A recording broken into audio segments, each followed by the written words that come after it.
Emilio Cortavitarte, ¿qué hay? Buenos días. Buen día, ¿qué tal? Aquí estamos, pasando calor, pero te aviso que yo tengo aire acondicionado, así que no, por si no sé si te da envidia o no, pero no, tú también tienes ahí. Bueno, tenemos de hace 2 o 3 días que tenemos una mejor situación y yo estoy aquí ahora simplemente con un ventilador porque hoy se puede. Llevamos 3 días de descanso y Bueno, parece ser que lloverá y este tipo de cosas y nos refrescará. Esperemos que no sea lluvia con desastre, pero bueno, bueno. Bien, después de hablar del tiempo, eso es, siempre hay que empezar por el tiempo o acabar. ya, vamos a comentar. Me has sorprendido con unas hojas que me has mostrado por la pantalla, off the record, es decir, la gente no las ha visto. Te he preguntado ese tocho qué es.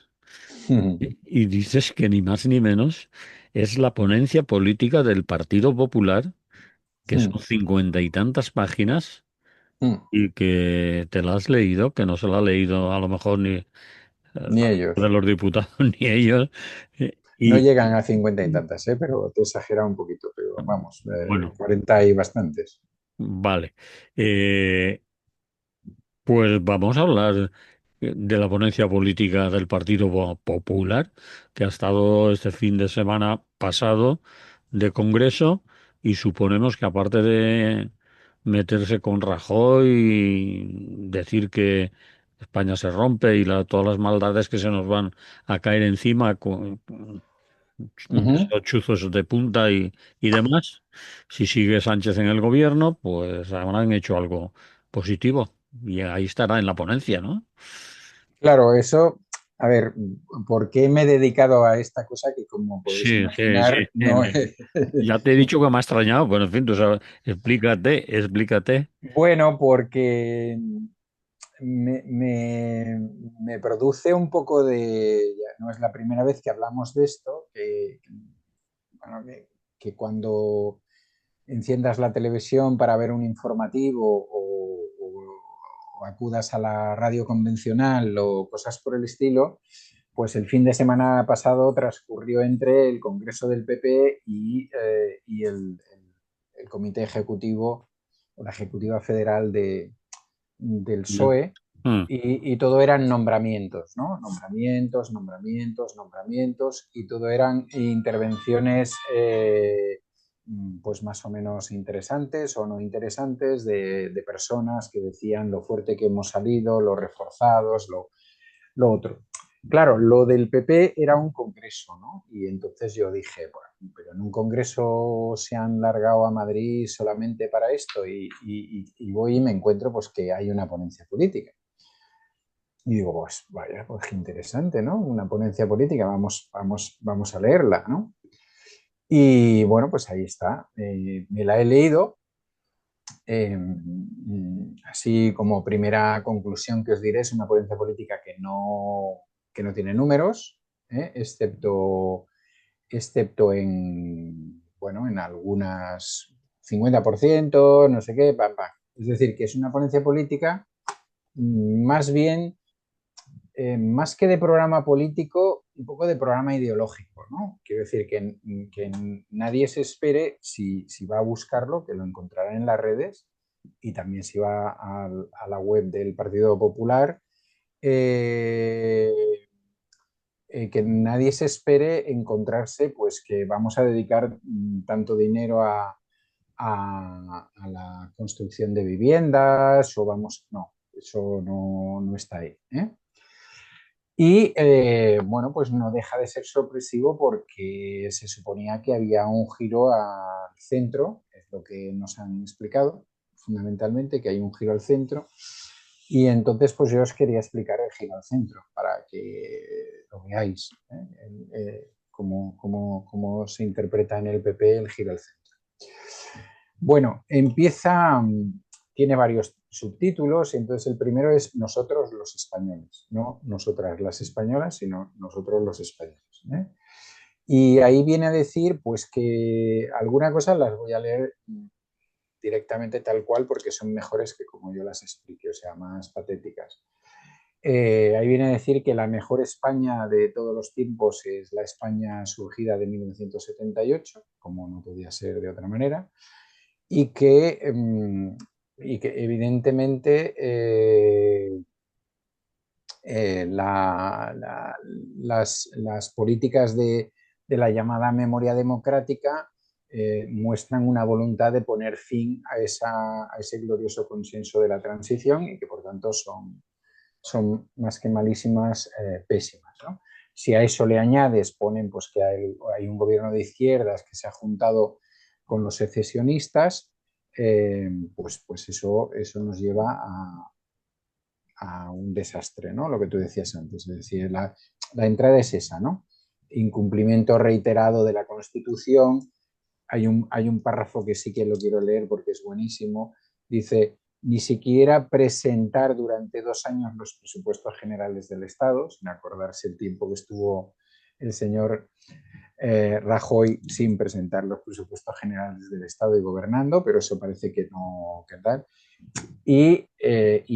Para rematar esa frase, y dice, y rompiendo la unidad de la política migratoria, ¿no? Bueno, entonces, visto este panorama en el cual lo bueno era el año, vamos, la Constitución y demás, lo que llamamos el régimen del 78 y cómo el actual gobierno lo está destrozando, pues pasan a explicarnos sus principios y valores, ¿no? Entonces, en principios y valores dicen que es un partido de centro reformista que aspira a ser la casa común de los liberales, los democristianos y los conservadores. ¿Eh? Viaje al centro de la Tierra, vamos, como podéis ver.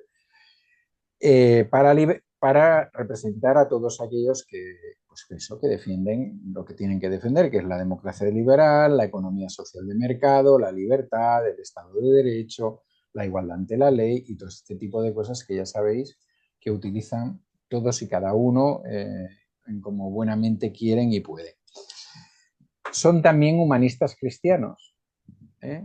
Vete aquí, o sea, no les falta esa parte. Y por tanto, entre sus objetivos están la dignidad de la vida humana, la libertad, la responsabilidad, la justicia, la igualdad, la solidaridad. Y eso como lo interpretan. Entonces ellos acaban esa frase diciendo, el Estado debe estar allí donde la persona y la sociedad organizada no puede llegar y no debe aspirar a reemplazarlos, que hasta parecería una frase pseudoanarquista, ¿no?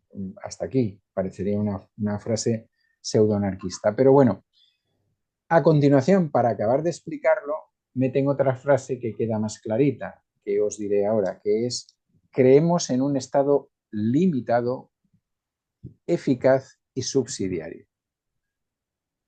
¿Vale? ¿Se entiende, no? Limitadito, limitadito quiere decir limitadito, que haga lo Sí. que tiene que hacer, ¿no? Mm. Que sea eficaz en eso que tiene que hacer y que evidentemente sea subsidiario pues Sí. de los negocios, de la iniciativa privada, lo dice después, ¿eh? Y de todo este tipo de cosas y luego como dice más cosas pues luego veremos lo que significa para ellos a lo que se tiene que dedicar el Estado. Bien. En lo que llaman política institucional, lo que fundamentalmente hay continuamente es la defensa de la unidad nacional, ¿no? Es decir, hay que fortalecer la presencia del Estado en el territorio nacional, hay que garantizar la igualdad entre españoles y la libertad de cada uno y tal. Supongo que ahí no cuentan, no sé si el modelo de igualdad es Madrid o cuál es, porque evidentemente Madrid no está haciendo las mismas políticas fiscales que otros territorios del Estado, a pesar de que ellos hablan de que tiene que haber una financiación transparente, equitativa e igual en todos los territorios. Bueno, pues ahora mismo no lo están haciendo, ¿eh? Pero parece ser que no es culpa suya. Luego viene el tema del español. Claro, si eres español, hablas español, ¿eh? Entonces está caracterizado así, no como castellano, sino como español todo el rato.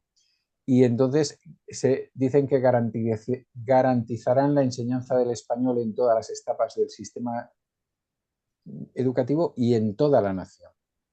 respeto a las lenguas cooficiales, pero ¿cómo lo expresa? Dice, y esto es suyo, brindaremos el uso de la lengua común en el Congreso de los Diputados y en los órganos de máximo nivel político de cooperación entre el Gobierno nacional y las comunidades autónomas. O también dicen que las administraciones de los territorios que tengan una lengua cooficial se pueden dirigir en uno u otro idioma a sus ciudadanos, pero siempre en la lengua que escoja el ciudadano, ¿no? Es decir, que es una corrección absoluta de lo que en estos momentos pasa en algunos territorios del Estado. Y me parece que esto es muy subrayable. Como estamos en cultura y demás, metida aquí, pues esta frase la tengo que leer porque esta frase es fenomenal, y A ver. demuestra ese giro al centro, ¿no? Dice, la tauromaquia es una expresión cultural con profundas raíces históricas y merece todo el respeto. Defenderla es defender la libertad individual y el derecho a conectar con nuestras raíces sin imposiciones. Pues no sé, ahí lo dejo. No sé, Que cada uno. sí, cada uno puede reírse en su casa, puede hacer algún comentario sobre la libertad individual y todo este tipo de cosas. La tauromaquia es Una expresión cultural con profundas raíces raíces históricas. Sí, sí, históricas. raíces históricas. Sí. ¿Eh? Bueno, ayer escuchamos en el Parlamento a otra gente hablar de raíces históricas que me gustaría comentar luego en la segunda parte, Sí. pero hay que decir que el otro buscó unas raíces mucho más antiguas. O sea, la tauromaquia como mucho es del siglo XVIII, pero parece que depende qué cosas son profundas, aunque sean del siglo XVIII, y otras pues no son profundas. Depende cómo las riegues, lógicamente, que es el caso de de la tauromaquia. En la política hay los dos grandes temas son uno que tiene un título ni cordones arbitrarios ni mayorías incoherentes, que podéis imaginar qué significa, ¿no? Cordones arbitrarios es que ellos dicen que ellos no van a aceptar que ningún mindungui de la izquierda les venga a decir que hay que hacer un cordón sanitario con partidos políticos que tienen su representación y demás. Es decir, no Ah. se nombra a Vox, pero queda clarito el tema, ni mayorías incoherentes, y entonces vuelven a repetir aquello, que debería gobernar el partido más votado, que esto no había pasado anteriormente, que no sé qué, no sé qué.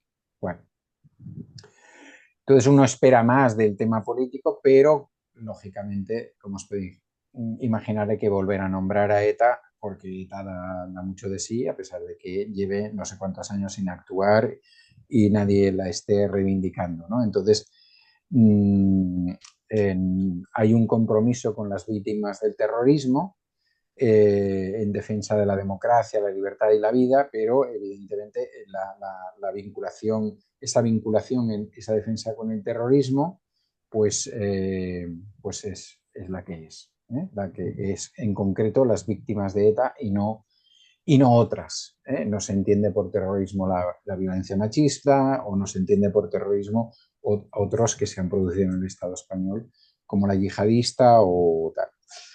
Entonces, eso queda ahí reflejado. Y vuelven a repetir que van a aprobar leyes en las cuales personas que estén condenadas por delito de sangre en la etapa de ETA, aunque allá están fuera de la prisión, se puedan presentar en las listas, es decir, todo muy centrado y, como veis, ningún retroceso. Bueno, instituciones y poderes del Estado. Ellos son muy de Montesquieu y ellos creen que pues las cosas tienen que estar separaditas, como han hecho siempre que han gobernado. Es decir, Sí, sí, sí. siempre que han gobernado, pues ha estado muy separada una cosa de la otra, ¿no? Es decir, Nunca han controlado una sala nada, segunda por la puerta de atrás, ni nada, nada de eso. nada, nada, nada, Nada de eso. nada de eso, nada de eso. Mm. Y entonces, pues como tampoco parece que tengan mucha imaginación, pues lo que hacen son referencias a posibles situaciones actuales y cómo se explica desde determinada prensa, o cómo las explican ellos mismos y determinada prensa la recoge, ¿no? Y entonces dicen, modificaremos las leyes para garantizar que el Tribunal Constitucional, entre otras cosas, Tribunal Constitucional no vuelva a actuar como tribunal de casación del Tribunal Supremo. Como ya sabéis, han perdido alguna cosa que habían ganado en el Supremo, la han perdido en el Constitucional. Mm. Y para que el procesamiento del fiscal general del Estado conlleve su cese inmediato o automático. Lo que han hecho siempre que ellos han tenido un fiscal general nombrado. Eso. Bueno, reconocen el papel y reivindican el papel de la monarquía como símbolo de la unidad de España y de la representación del Estado, no podría ser de menos, y en las instituciones y los poderes del Estado les parece necesario decir que los miembros de las fuerzas y cuerpos de seguridad del Estado, las Fuerzas Armadas y los funcionarios de las instituciones penitenciarias merecen todo nuestro agradecimiento y respeto por la impagable labor, etcétera, etcétera, para garantizar nuestra seguridad, que luego os explicaré cuál es la seguridad que hay que garantizar. Entonces, aunque hablan de otras cosas, he subrayado estos temas porque estos son instituciones y poderes del Estado que a ellos les parecen ahí como claves. También hablan de eso que llamamos las fake news, y tienen un capítulo dedicado a la desinformación y libertad de expresión, y este también es bastante bueno, bastante bueno. Dice, los medios de comunicación libres, atento, Radio Clara, atento. No creo que se estén refiriendo a nosotros. Bueno, Perfecto. no sé, que están centrados, atentos. Vale, vale, a ver, ¿cuál Dice, es? son un contrapeso fundamental del poder. Volvemos, ahí hay una radicalidad brutal. Sí, El famoso, ¿os acordáis cuando el periodismo era el quinto poder, ¿no? Aquello sí. que se hablaba. Dice, la información debe ser veraz y regirse por las reglas de la libre competencia sin interferencias que favorezcan a unos medios sobre otros. Joder. Bien, bien, Mm, Sí, ese es muy bueno, ¿eh? sí, Ese es muy pero bueno, ¿eh? eso es para eso lo tendrían que aplicar en casa propia, ¿no? Dicen Bueno, algunos. claro, dice, y luego sigue para que veáis A ver, el nivel de a ver si cinismo dice, que tenemos. excepto cuando o No, no, no. o Bueno, pero, dice, cuando el Estado, ¿eh? A que ver, no es mi comunidad autónoma, interpreto yo aquí, dice, interviene para influir en el flujo informativo, ya sea mediante subvenciones selectivas. Brutal, ¿eh? Selecciones ¿eh? selectivas es brutal. Regulaciones arbitrarias o mecanismos de control no solo excede sus atribuciones, sino que erosiona el pluralismo y la libertad de prensa. Esta me la he cogido entera porque me ha parecido genial. Ya hemos visto alguna intervención que han hecho últimamente defendiendo que no se eche del Parlamento a los pseudo periodistas, etcétera, y ahí están, están en ese camino y siguen, ¿no? Hay como una crítica a que el ciudadano ya está suficientemente bien informado y es maduro y por tanto la desinformación no se combate con mecanismos de control y tal, sino con información y transparencia, un poco en esa línea, bueno, de asegurar el negocio de todos los medios de comunicación que están a su alrededor y que en estos momentos les están apoyando en toda esta campaña que están haciendo, ¿no? Hay otro apartado que se llama libertad y seguridad. En el apartado que se llama libertad y seguridad, hay una frase que no quiero dejar pasar porque me parece fundamental para que entendamos lo que hemos visto antes del Estado, ¿no? Dice, esta es de las mejores, dice, en el Partido Popular creemos que la primera razón de ser del Estado es la seguridad. La Vamos, seguridad. sí, sí, vamos, punto, punto ahí, punto. Es decir, lo que aquí hemos hablado en muchos momentos, ¿no? Que todas las tesis estas modernas del neoliberalismo que plantean que tiene que haber menos Estado, que tal, todas ellas evidentemente plantean que la seguridad debe ser una cuestión fundamental. Bueno, la seguridad evidentemente de la gente rica, ¿no? El mantenimiento de la propiedad privada, de los negocios, etcétera, ¿eh? Es Y decir, que el entonces, Estado mínimo garantice la seguridad de máxima, máxima de los que tienen más, de los que tienen el poder, de los que efectivamente, tienen todo eso. Eso es el Estado mínimo.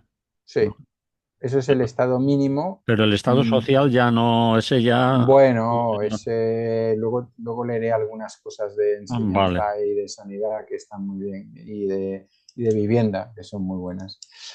Dice también, siguiendo con esto, se acabaron las trabas burocráticas que frenan la acción policial.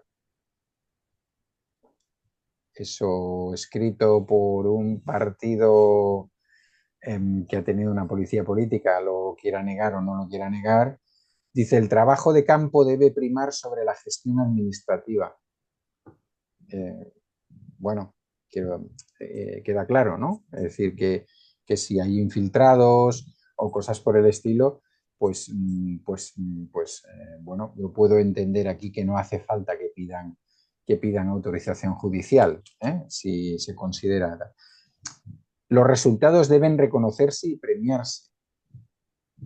Y las zonas de alta criminalidad deben recibir refuerzos inmediatos. Bien. Y luego, sí, que eso supongo que la referencia que te imaginas es el tema del narcotráfico y este tipo de cosas, ¿no? Pero luego cuando se siguen poniendo duros, porque parece que esto va a ser el colmo de la seguridad para la ciudadanía, pues la referencia es más banal, ¿no? Dice, nos comprometemos con una legislación nacional que endurezca las penas con los casos de multirreincidencia, por ejemplo, para convertir en delito de robo el hurto continuado. Es decir, que al final estamos poniéndonos duros con los robacarteras, ¿no? Que es el tema. Es decir, no hay ni una sola medida en esta parte de la libertad y la seguridad que vaya precisamente con lo que se discutió ayer, ¿no? Que vaya con el tema de la corrupción, aunque la corrupción es nombrada en algún momento, evidentemente, para lanzársela al gobierno de manera así muy genérica, pero temas graves de corrupción, de fiscalidad, es decir, de gente que no acepta la fiscalidad, que se la salta, etcétera, eso no parece que tenga mucho que ver con la seguridad y con la libertad. Y luego a continuación pues hay que meterse con la inmigración ilegal, para que veáis cómo se van centrando cada vez más las ideas, ¿no? Dice, es urgente establecer vías de entrada legal y ordenar la entrada de personas, primando la llegada de aquellos, no os lo perdáis esto, voy a subrayarlo, de aquellos culturalmente cercano que cubren necesidades en el mercado laboral y anhelan ser partícipes de nuestro sistema de valores. A ¿Sí? ver. Repito, culturalmente cercanos Es decir, que que el sur ya no es muy cercano. Es decir, no, de Gibraltar para digamos, abajo no son no, cercanos. podríamos Ah, entender que hablen América Latina. español, Sí, sí. efectivamente. Creo que Filipinas, aunque estuvo en el imperio, no sé si ellos la consideran, aunque tienen bastantes Filipinas a su servicio.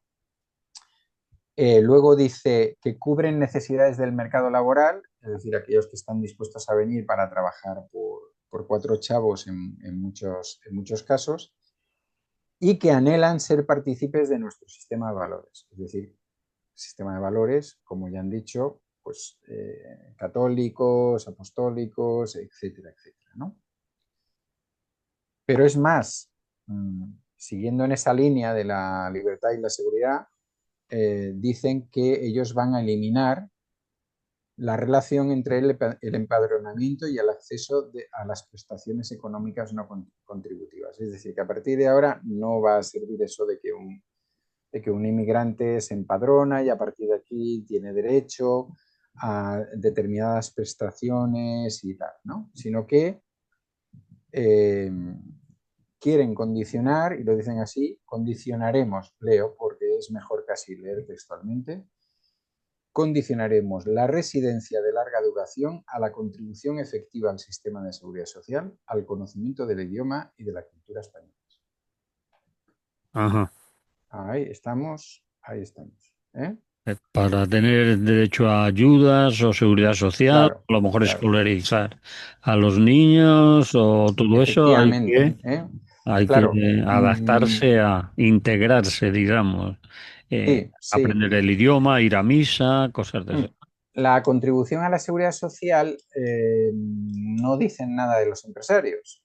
Es decir, que aquí dan por hecho que es el inmigrante el que quiere o no quiere contribuir con la seguridad social. Es decir, dan por hecho que el trabajo en negro en este país no existe, y especialmente en determinados sectores, ¿no? Porque claro, si tú le echas la culpa al inmigrante de no contribuir a la seguridad social, es que ese inmigrante o bien es un futbolista de alto nivel que puede hacer eso, o si no, ¿quién es?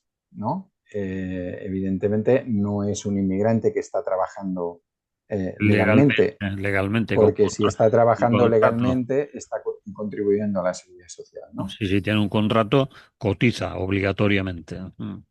Efectivamente. Bueno, bueno, aparte dicen aquello típico, trabajar directamente con los países de origen, porque algunas cosas ya las han aprendido, ya las dicen, luchar contra las mafias, que también, y repatriar de inmediato a los inmigrantes ilegales y a quienes cometan algún delito.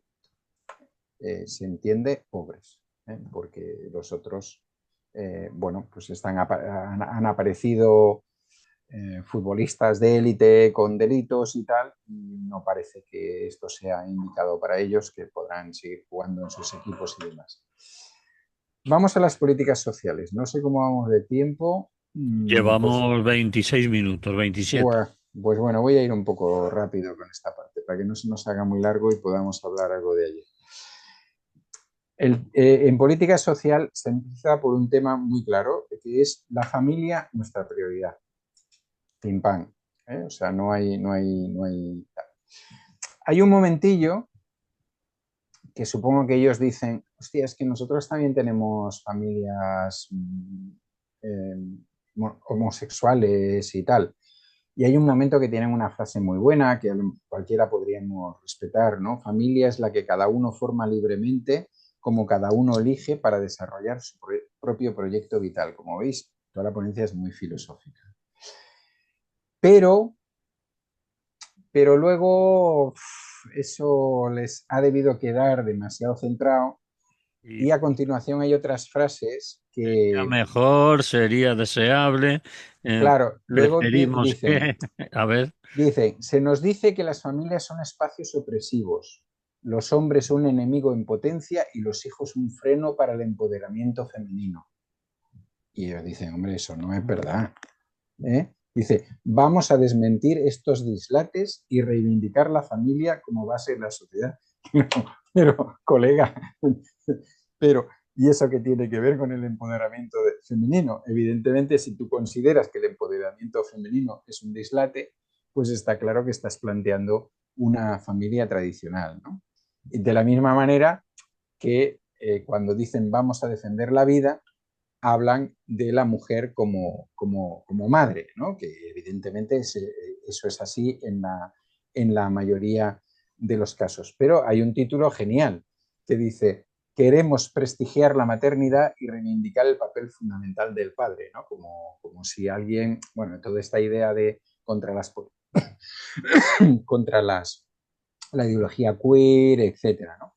Y entonces habla ahí bueno, pues de ese tema, ¿no? Que los padres tienen derecho, que deben hacerlo, que deben contribuir y demás, pero siempre con esa distancia de que el padre es el principal apertador. A este respecto, si en la familia hay personas dependientes y demás, o hijos en este caso, o personas dependientes, pues está muy bueno porque también son muy, muy liberales y hablan dicen, queremos mm, evitar la institucionalización de la dependencia y la discapacidad, es decir, que el Estado no se meta mucho en eso, y por tanto dicen, cuando sea posible y lo elija la familia, con programas de ayuda a domicilio, asistencia personal y teleasistencia. A ver, traduce un poco. A ver. Sí, el 50% de las dependencias será financiado por el Estado. Es decir, que en vez de que el Estado haga instituciones o cree entidades en las cuales estos niños o niñas o estas personas mayores con discapacidades sean atendidos, que se puede hacer en el domicilio siempre que la familia lo decida. Evidentemente sabemos las familias que pueden decidir que lo pueden hacer en su domicilio, aquellas que tienen ya un apoyo importante, es decir, gente trabajadora para ellas y tal, y que en este caso, es de las pocas veces que sale una cifra, porque no ponen cifra ni cuánto van a dedicar a la vivienda, ni cosas de esta. Y en este caso, el Estado financiará el 50% de los costes. Así tal cual. No establecemos un coste medio y tal, no, el 50% de los costes. ¿Lo traduzco mejor? Porque te veo una carita así, ¿lo traduzco No, mejor? no, entiendo que el Estado pagará como mucho la mitad de lo que coste, de lo que cueste Efectivamente. el mantenimiento. Como sabéis, hace un tiempo hubo una campaña en la cual, entre otros, participó Bertín Osborne, por la cual determinada gente de capacidad adquisitiva quería que sus hijos no estuvieran en esos centros de trabajo, etcétera, o de ayuda educativa y demás para niños y niñas con discapacidades diversas, y que lo quería atender en su casa y evidentemente controlar él la persona que se dedicaba, porque en general este tipo de personas no suelen dedicarse personalmente, ¿no? Seguramente que hay algún caso. Entonces, que eso no quiere juntarlos, no vaya a ser que tenga que ir a una escuela de educación especial y lo tenga que juntar con gente de esas clases no, con las que no quieren compartir demasiadas cosas, excepto el hecho de ser español, y entonces lo puedan hacer en su casa con sus medios, y encima el Estado pues les apoquine el 50% del dispendio, que seguramente que será mayor que el 50% del dispendio en el centro público. ¿Eh? Vale, entendido. Entendido. Mm. Vamos a la vivienda. Ningún español sin casa. Y dices, por Dios, Ajá. pero ¿esto qué es? Y, y luego, pues bueno, eso se empieza a diluir, y hay otra frase maravillosa que dice: creemos que el acceso a una vivienda debe ser el resultado de una decisión libre y responsable de cada ciudadano.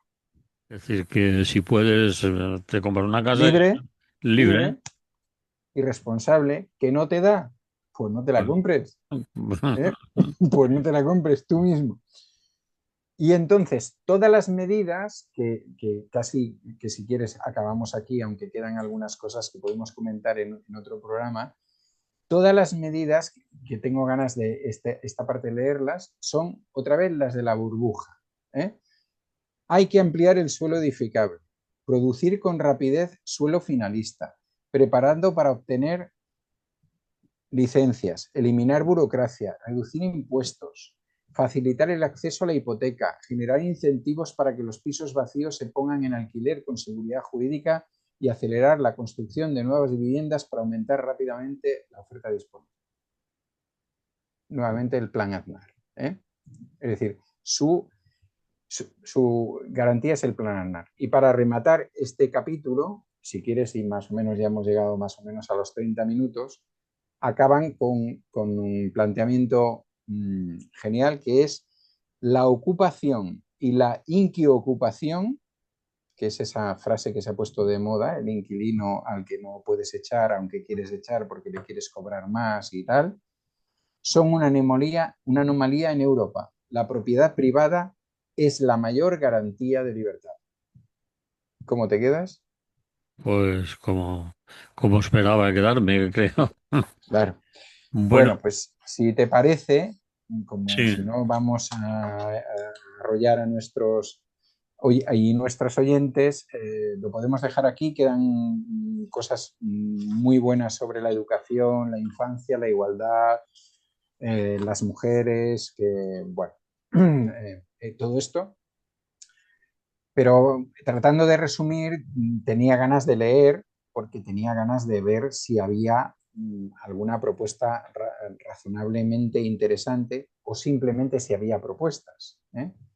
Entonces, yo creo que la ponencia, así como resumen, la ponencia política, lo que viene es a refrendar que ese viraje al centro no es tal, y que, como podéis observar o habéis oído en lo que os he ido leyendo, que son frases entresacadas, pero no precisamente a mala hostia, sino frases entresacadas porque están ahí, sino pues que no las hubieran puesto, eh, lo que hacen es, bueno, lo que ya de alguna manera se está diciendo, ¿no? Que es, por un lado, trumpismo o trampismo y por otro lado, un acercamiento a las tesis de Vox en muchos de los aspectos, ¿no? Y eso es lo que también se discutió, pero al periodismo oficial, a los grandes medios, etcétera, pues no se le ocurrió a nadie, no sé, meterse en ese tema, ¿no? A lo mejor a mí se me ha pasado alguna cosa, pero la verdad es que no he encontrado ningún artículo de fondo interesante que hablara de la ponencia política del PP.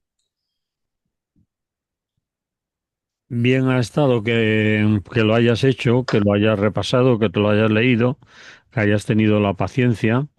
Y bueno, el resumen, te iba a preguntar cuál era el resumen o la valoración final, pero la acabas de hacer. Uh -huh. Nada especial, nada concreto, No, ningún viaje al centro.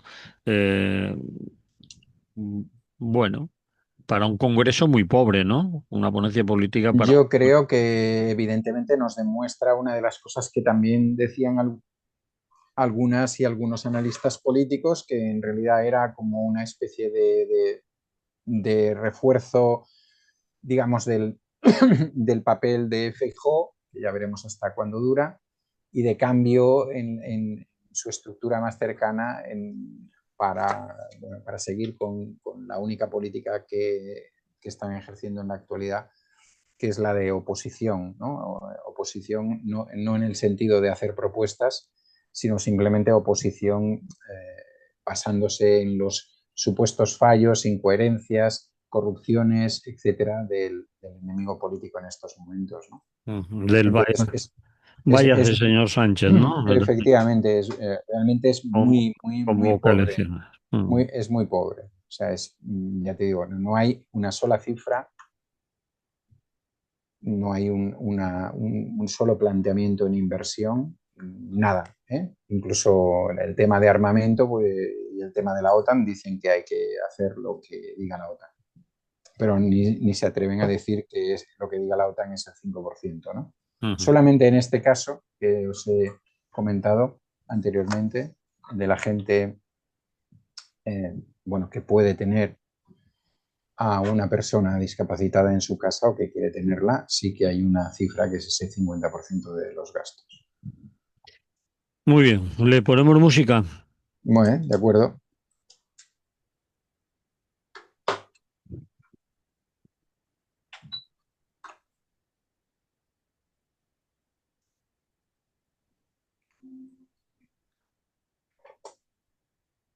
Bien, continuamos con Emily Cortavitarte. Esto es lo que hay. Estamos en Radio Clara y nos quedan pocos minutos.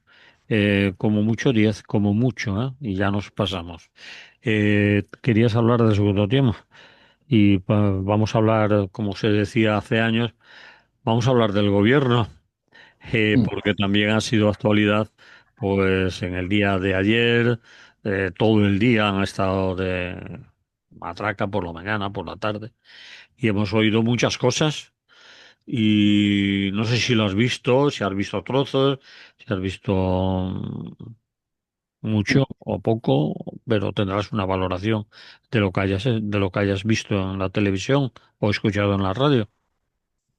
Sí, bastante. He visto, por desgracia, he visto bastante y he escuchado bastante, sí, porque me hubiera gustado dedicarme a otros menesteres, pero como, vamos, por respeto a ti, a Radio Clara, a las oyentes y los oyentes, pues me he tenido que tragar el tema. Imagino a la mayoría de la gente informada al respecto, porque si en algún momento han entrado en la radio, en la televisión o han leído algún diario, pues tendrán su propia información y sus propios resúmenes. Entonces, pues voy a tratar de ser no excesivamente original, pero vamos, no ir un poco a la, digamos, a los temas menores, ¿no? Yo diría que ayer se dirimían dos cuestiones básicas, ¿no? La primera cuestión es si al gobierno actuar eh, tal y como está estructurado en estos momentos o con cambios, que yo no descarto que esos cambios se puedan producir en algunos ministerios, mm, iba a tener ese margen para seguir funcionando hasta 2027 o hasta cuando se quiera, ¿no? Sobre todo hasta cuando quiera el presidente, pero también hasta cuando quiera alguien más. Tú sacas la conclusión de que pueden llegar a 2027 después de lo que has oído No, y has visto. yo creo que pueden. No saco la conclusión de que esa sea una fecha finalista, pero sí antes de que se produjera el debate, de alguna manera yo ya tenía claro que a ninguno de sus Socios. socios Sí. le interesaba un adelanto de las elecciones, Mm. porque evidentemente, en primer lugar, porque ninguno de sus socios está ahora mismo en condiciones de obtener mejores resultados de los que obtuvo anteriormente, y en segundo lugar, porque evidentemente quedan cosas por cumplir por parte del gobierno y sobre todo, digamos, del sector del Partido Socialista del gobierno en los acuerdos con Junts, con Esquerra, eh, con Sumar, etcétera, que evidentemente no se iban a dar de no seguir adelante este gobierno. Mi opinión es que mm, Sánchez seguirá mm, mientras que no se demuestre o se pueda llegar a demostrar en un momento dado que el PSOE como estructura política ha estado directamente involucrada en el asunto de la corrupción, ¿no? Que, como sabéis, ya lo ha expresado alguna gente, como por ejemplo la gente de Bildu o la gente de Esquerra Republicana, etcétera. Y yo creo que ese es un poco el tema. Ahora, está claro que si es una coalición, bueno, que si, digamos, la coalición, por decirlo de alguna manera, que aupó y tiró para adelante la moción de censura, perdón, la moción de investidura era de alguna manera precaria y variopinta y tal, pues está claro que la situación por la que se está pasando en estos momentos, que puede ser un calvario en los próximos meses, pues no deja de ayudar. También creo que, eh, por otro lado, Sánchez está ganando tiempo o gana tiempo, puesto que muy mal se tendrían que poner las cosas para que varios de los temas que tiene pendientes el PP no aparecieran, ¿no? Ya no, eso no me atrevo a pronosticar que van a aparecer, pero deberían aparecer, ¿no? Y por tanto ahí estaríamos ante... Te refieres a los aproximadamente 30 juicios que están Sí, pendientes aún de casos de corrupción anteriores y que sí. van a tener que juzgarse y algunos pueden salir. eh, Sí, lo que pasa que también puede haber sobreseimientos y cosas parecidas. El señor Peinado, por ejemplo, he leído esta semana que se le han pasado dos casos. 2 meses. Sí, que uno tenía que ver con Almeida y el otro creo que tenía que ver con Díaz Ayuso. Pero vamos, que eso son casualidades porque estás muy centrado en una investigación muy importante de narcotráfico ahí a tope y de tal. Claro, no sabemos, es difícil saber en esta situación en que cada vez el Poder Judicial está, o una parte del Poder Judicial, por decirlo mejor, está participando de una manera tan claramente política, qué puede pasar con estos temas, pero evidentemente se gana un tiempo. La segunda cosa que estaba en cuestión era el tema de la corrupción, ¿no? y bueno, creo que, que las medidas que ha presentado el presidente del gobierno eh, les faltan cosas, desde mi punto de vista, faltan cosas ya no desde mi punto de vista en cuanto a lo que es mi ideología y mi manera de plantear, la manera que yo plantearía el tema, aunque ya sabes que hace unos días me atreví a pedir cuatro o cinco cosas, ¿no? Y, y a decirle a los socialdemócratas que no era tan difícil hacer un proyecto de este tipo, y creo que me han cogido la palabra y lo han hecho de alguna manera, pero entiendo que sí que hay algunas de las propuestas que vienen de otros grupos parlamentarios que le han dado apoyo, que sería muy importante que recogieran, ¿no? Como ya dije en ese momento que hablamos sobre la corrupción, yo sí creo que la corrupción es sistémica en el capitalismo, ¿no? Y que por tanto la eliminación de la corrupción cero en el sistema capitalista no es posible. Y, pero sí creo o sí entiendo que tomando determinadas medidas y especialmente medidas muy duras, muy drásticas, especialmente con los grandes personajes de la corrupción, tanto desde el punto de vista político como desde el punto de vista empresarial, pues algunas cosas sin duda cambiarían o obligarían a que la manera de hacerla se complicase bastante y no fuera tan asequible, ¿no? En las intervenciones, pues, por ejemplo, creo que hubo una intervención de Susana Díaz eh, interesante, ¿no? Bueno, que vale la pena seguirla para intentar desarrollarla, es decir, el sistema de corrupción que vivimos en el régimen del 78 no deja de ser una herencia del sistema de corrupción que se vivía durante el franquismo, aunque ella no acabó de decirlo, que era la herencia del franquismo, ¿no? Pero sí explicó más o menos cómo se hacía, ¿no? Yo cojo este cargo, como somos colegas del partido, te aviso a ti, que ahora estás en tal empresa, tú me haces esta donación, que yo tal. Quiero decir, ese tipo de temas que yo creo que en el mundo de la política y en el mundo de la economía, sobre todo de constructoras y otras cosas por el estilo, se conoce y se sabe, bueno, pues pienso que hay que entrar de manera muy directa y muy drástica sobre ello, ¿no? Y es muy interesante, es decir, por ejemplo, a Bascal lo que le interesa es la labor de la Guardia Civil en otros temas, pero bueno, no estaría de más que la Guardia Civil y otras instituciones se dedicaran a esto de manera más claramente sistemática, ¿eh? Porque a veces, eh, y que hubiera, y que de la misma manera no hubiera puertas giratorias en eso, ¿eh? Porque entre otras cosas, como sabéis, algún miembro destacado de la UCO ahora está trabajando En Acciona. en Acciona, por ejemplo, Mm. y lo mismo podemos decir de destacados miembros de partidos políticos, no únicamente del gobierno central, es decir, hay presidentes, o sea, lendakaris vascos en grandes compañías energéticas, etcétera, etcétera, ¿no?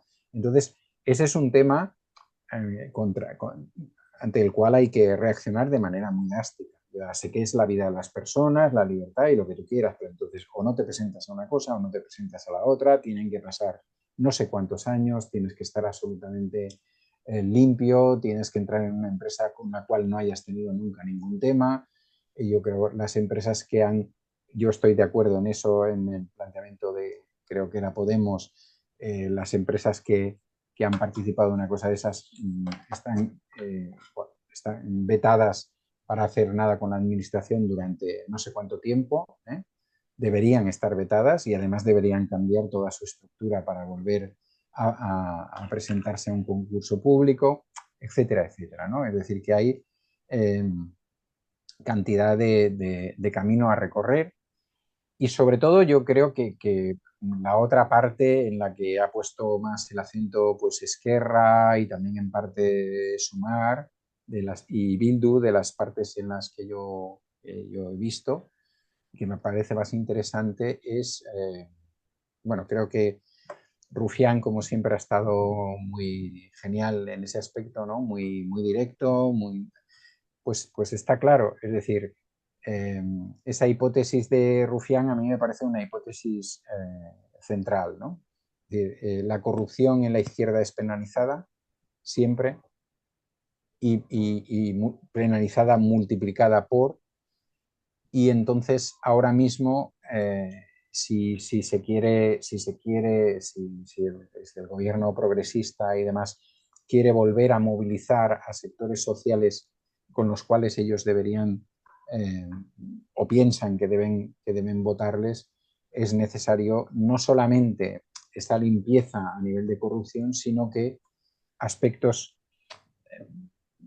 esenciales, ¿no? Como es el trabajo, como es la vivienda, como es el acceso a la educación, a una educación, sobre todo las educaciones superiores, etcétera, todo eso se facilite y realmente esa juventud que tenemos que ahora mismo puede sentirse marginada por el sistema, que puede sentirse que está viviendo peor que sus padres y que sus abuelos y que no está siendo atendida, no entre en estos cantos de sirena, ¿no? Que se le ofrecen de soluciones fáciles, de culpables que no tienen nada que ver con este tema y demás.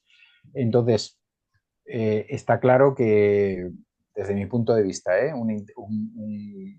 o Sánchez y toda su gente entiende que deben radicalizar la labor de gobierno o esto tiene visos de que a lo mejor puede durar hasta el 2027, pero que luego va a haber una barrida impresionante. Y bueno, no sé, para eso se han presentado, están ahí, está en sus manos, no en mm, las nuestras precisamente. mm, Y bueno, vamos a ver, ¿eh? No es una, pero eso significa que, por un poco acabar las conclusiones, eso debe significar, y creo que alguien, ahora no recuerdo quién, pero creo que alguien se lo ha recordado, debe significar que el PSOE, que sin duda no es el PSOE de Felipe González, ni mucho menos, tiene que soltar más lastre con respecto a los poderes fácticos de este país. Tiene que soltar muchísimo más lastre. mm. Es decir, y cuando me refiero a eso, no me refiero solamente al PSOE central y a tal, ¿no? Que hablábamos la semana pasada con lo que puede estar pasando con la vivienda en Barcelona, es decir, alcaldes socialistas, jefes de presidentes de comunidades autónomas, etcétera, que siguen con esos grandes chanchullos de ampliaciones de aeropuertos, de no sé qué, de no sé cuánto, y que no encuentran momento, ni lugar, ni tiempo para hacer vivienda digna y a un precio de alquiler asequible para la gente joven, etcétera. No se puede. Tienen que espabilar en ese sentido. Lo que le llaman reseteo del gobierno es ocuparse un tanto más de los temas sociales, de los que están aparcados, Claro, quizás de algunos proyectos que están en los cajones y ponerlos ya en el aspecto de la vivienda, sobre todo, que es el más preocupante, pero también en otros, ¿no? La jornada claro, laboral, la ley Mordaza que nos ha vuelto a nombrar, cosas de ese tipo y le claro. quedan, si quieren, como tú dices, espabilar y hacerlo, lo tienen que hacer ya, además. Sí, es que la macroeconomía, es decir, los datos que suele dar el señor Sánchez, pues Sí, seguro que son ciertos, ¿eh? sí, sí, Y seguro que pero están en los anales europeos y en los de la OCDE y en todo lo demás. El tema es que la gente tiene que entender que eso es positivo para ellos, ¿no? Es sí, decir, tiene que llegar a las casas, a las claro, familias, a claro, la economía claro, doméstica, a la, efectivamente. claro, tiene que llegar a la gente de abajo. La macroeconomía tiene que bajar a la microeconomía. Si no, Claro, estamos perdidos, ¿no? que tengamos más millones de personas que en estos momentos tienen trabajo, pues en principio de entrada es positivo. Ahora, ¿qué salarios? ¿Con qué Eso salarios? es, ¿con qué ¿Eh? salarios? ¿Con qué salarios? ¿Y a qué precio está el alquiler? Es decir, Efectivamente, que sí, se aumente el salario mínimo interprofesional está bien porque hay todavía excesivamente trabajos que tienen que ver con el salario mínimo interprofesional. Pero si te plantean que el salario medio sigue estando sobre los 1.400, 1.500, pues todos sabemos que en una gran ciudad con 1.400, 1.500 tú no alquilas un piso, ¿eh? ah, Y vives y comes y te pagas el transporte para ir a trabajar, etcétera, etcétera. Entonces, eh, bueno, existe un problema para la izquierda, para la izquierda institucional, con esos aspectos. Porque ujú. la derecha eso lo transforma en lo que sea, pero la izquierda tradicional, eh, institucional, vaya, debe dar soluciones o tendría que dar soluciones, ¿no? Tenemos que acabar, Emily. Pues muy bien. Hace un rato que teníamos que haber acabado. Bueno, bueno, a lo mejor no te cortan no te cortan el No, programa, ¿no? Vale, pondremos menos música. muy Vale, bien, la semana que viene, si todo va bien, si no pasa nada y si seguimos por aquí, pues volvemos a hablar, ¿vale? de acuerdo, Vale, muy un bien. abrazo. Un abrazo, Salud. hasta ahora, salud.